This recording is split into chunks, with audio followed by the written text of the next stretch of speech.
Hello, നമുക്കിന്ന് പാവക്ക തോരൻ വെക്കാം കേട്ടോ. അതിനായിട്ട് പാവക്ക, സവാള, വെളുത്തുള്ളി ഇത്രയും വേണ്ട കേട്ടോ, 2-3 മതി. പിന്നെ മഞ്ഞൾപ്പൊടി, കടുക്, പിന്നെ തേങ്ങ ഇത്തിരി അധികം വേണം കേട്ടോ. തേങ്ങ ഞാൻ ചിരകി ഫ്രിഡ്ജിൽ വെച്ചേക്കും, ഫ്രീസറിൽ വെച്ചേക്കും. അതാണ് ഇത്.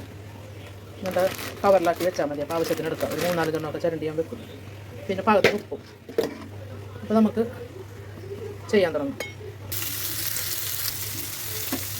നമുക്ക് വെളുത്തുള്ളിയും വേപ്പിലിടാം കേട്ടോ.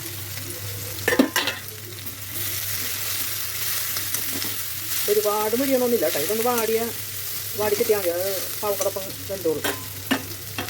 തേങ്ങ ഇവിടെ എടുത്ത് വെച്ചിട്ടുണ്ട്.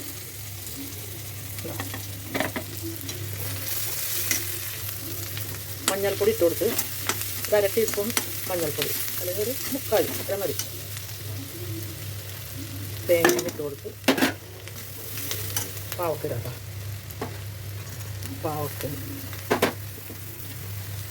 പാവത്തിന് ഉപ്പ് നോക്കിയിട്ടിടണേ.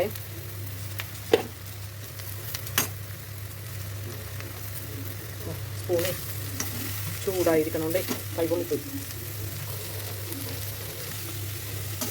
ഇതെല്ലാം കൂടി നല്ലോണം ഇളക്കി വെച്ചിട്ടുണ്ട് കേട്ടോ. ചെയ്ത് വെച്ചിട്ടുണ്ട്. പിന്നെ അത് നേരിയ തീയിൽ കിടന്ന് വേകട്ടെ. നേരിയ തീയിലിട്ടാൽ മതി.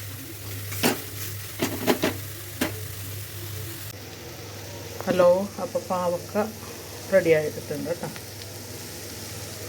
Thank you.